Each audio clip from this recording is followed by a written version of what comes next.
ನಾಡಿನ ಎಲ್ಲ ನನ್ನ ರೈತ ಬಾಂಧವರು, ಮಹಿಳೆಯರು, ಯುವಕ ಸ್ನೇಹಿತರಿಗೆ ಪ್ರಥಮವಾಗಿ ವಂದನೆಗಳು.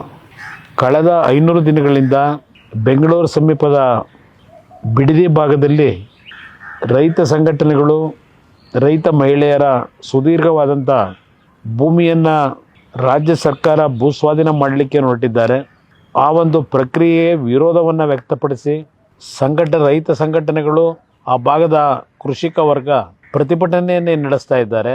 ಆ ಪ್ರತಿಭಟನೆ ಈ ರಾಜ್ಯ ಸರ್ಕಾರದ ಹಠಮಾರಿ ಧೋರಣೆಯನ್ನು ಸರಿಪಡಿಸಲಿಕ್ಕೆ ಸಾಧ್ಯ ಆಗಿಲ್ಲ. ಇನ್ನು ಆ ರೈತ ಸಂಘಟನೆಗಳು ಮತ್ತು ಆ ಭಾಗದ ಕೃಷಿ ಕುಟುಂಬದ ಮಹಿಳೆಯರು ವಿಶೇಷವಾಗಿ ಈ ಒಂದು ಹೋರಾಟದಲ್ಲಿ ನೇರವಾಗಿ ಏನು ಪಾಲ್ಗೊಂಡಿದ್ದಾರೆ.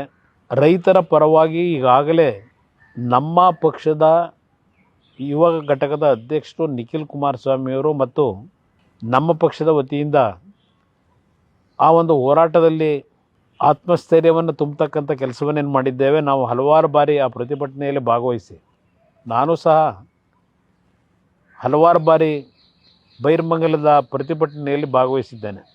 ಇದೇ ತಿಂಗಳು 9ನೇ ತಾರೀಕಿನಿಂದ 11ನೇ ತಾರೀಕಿನವರೆಗೆ 3 ದಿನಗಳ ಕಾಲ ಆ ರೈತರ ಪರವಾಗಿ ಆ ಭೂಮಿಯನ್ನು ಉಳಿಸಬೇಕು ಅಂತಕ್ಕಂಥ ಒಂದು ಹೋರಾಟದಲ್ಲಿ ನಾವು ಸಹ ಅವರಿಗೆ ಧ್ವನಿಗೂಡಿಸ್ತಕ್ಕಂಥದ್ದಕ್ಕೋಸ್ಕರವಾಗಿ ಒಂದು ಪಾದಯಾತ್ರೆಯನ್ನು ಇವತ್ತೇನು 9ನೇ ತಾರೀಕಿನಿಂದ ಪ್ರಾರಂಭ ಆಗ್ತಾ ಇದೆ. ಸುಮಾರು 7,800 ಎಕರೆ ಭೂಮಿಯನ್ನು, ಅದು ಫಲವತ್ತಾದಂಥ ಭೂಮಿ, ತೆಂಗಿನ ಬೆಳೆ, ಅಡಿಕೆ ಬೆಳೆ, ರೇಷ್ಮೆ ಬೆಳೆ, ಬಾಳೆ ಬೆಳೆ, ಹೀಗೆ ಹಲವಾರು ರೀತಿಯ ಬೆಳೆಯನ್ನು ಬೆಳೀತಕ್ಕಂಥದ್ದು ಅಷ್ಟೇ ಅಲ್ಲ, ಆ ರೈತ ಕುಟುಂಬದ ನಮ್ಮ ತಾಯಂದಿರು ಪ್ರತಿನಿತ್ಯ ಹಸುಗಳನ್ನು ಸಾಕಿ ಹಾಲನ್ನು ಇವತ್ತು ನಾಡಿನ ಜನತೆಗೆ ನೀಡ್ತಾ ಇದ್ದಾರೆ. ಸುಮಾರು 6 ಲಕ್ಷಕ್ಕೂ ಲೀಟ್ರನ್ನ ಹೆಚ್ಚಿನ ರೀತಿಯಲ್ಲಿ ಇವತ್ತು ನಾಡಿನ ಜನತೆಗೆ ಅವರೇನು ಸರಬರಾಜು ಮಾಡ್ತಾ ಇದ್ದಾರೆ. ಇದೆಲ್ಲವನ್ನು ರಾಜ್ಯ ಗಮನಿಸಿದ್ರು, ಸರ್ಕಾರ ಗಮನಿಸಿದ್ರು, ಅವರ ಹಠಮಾರಿ ಧೋರಣೆಯಿಂದ ಆ ಒಂದು ಭೂಮಿಯನ್ನು ವಶಪಡಿಸಿ ಇವತ್ತು ರೈತರ ಒಂದು ಬದುಕಿನ ಮೇಲೆ ಚೆಲ್ಲಾಟವನ್ನೇ ಆಡ್ತಾ ಇದ್ದಾರೆ. ಆ ರೈತರ ಪರವಾದಂಥ ಧ್ವನಿಯನ್ನು ಎತ್ತತಕ್ಕಂಥದ್ರಲ್ಲಿ ನಾವೆಲ್ಲರೂ ಅವರ ಜೊತೆಯಲ್ಲಿ ಏನಿದ್ದೇವೆ. ಇಲ್ಲಿ ಯಾವುದೇ ರಾಜಕೀಯದ ಪ್ರಶ್ನೆ ಇಲ್ಲ. ರೈತರ ಬದುಕನ್ನು ಸರಿಪಡಿಸ್ತಕ್ಕಂಥ ನಿಟ್ಟಿನಿಂದ ಈ ಪಾದಯಾತ್ರೆಯನ್ನು ನಂಬಿಕೊಂಡಿದ್ದೇವೆ.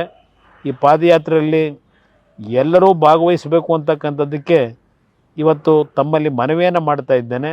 9ನೇ ತಾರೀಕಿನಿಂದ 11ನೇ ತಾರೀಕಿನವರೆಗೆ ನಡೆಯತಕ್ಕಂಥ ಈ ಪಾದಯಾತ್ರೆಯಲ್ಲಿ ರೈತ ಮುಖಂಡರುಗಳು, ಹಲವಾರು ರೈತ ಸಂಘಟನೆಗಳ ಜೊತೆಯಲ್ಲಿ ಈಗಾಗಲೇ ಭಾಗವಹಿಸಿದ್ದೀರಿ. ಈ ಒಂದು ಕಾರ್ಯಕ್ರಮದಲ್ಲಿ ತಮ್ಮೆಲ್ಲರ ಒಂದು ಧ್ವನಿಯನ್ನು ಆ ರೈತರ ಪರವಾಗಿ ನೀಡತಕ್ಕಂಥ ನಿಟ್ಟಿನಲ್ಲಿ ನಿಮ್ಮೆಲ್ಲರ ಸಹಕಾರವನ್ನು ಕೋರಿ ಈ ಕಾರ್ಯಕ್ರಮವನ್ನು ಯಶಸ್ಸುಗೊಳಿಸಬೇಕು. ಆ ರೈತರ ಬದುಕನ್ನು ಸರಿಪಡಿಸಲಿಕ್ಕೆ ರಾಜ್ಯ ಸರ್ಕಾರದ ಕಣ್ತೆರೆಸ್ತಕ್ಕಂಥ ನಿಟ್ಟಿನಲ್ಲಿ ತಮ್ಮೆಲ್ಲರ ಸಹಕಾರವನ್ನು ಕೋರ್ತೇನೆ. ಎಲ್ಲರಿಗೂ ನಮಸ್ಕಾರ.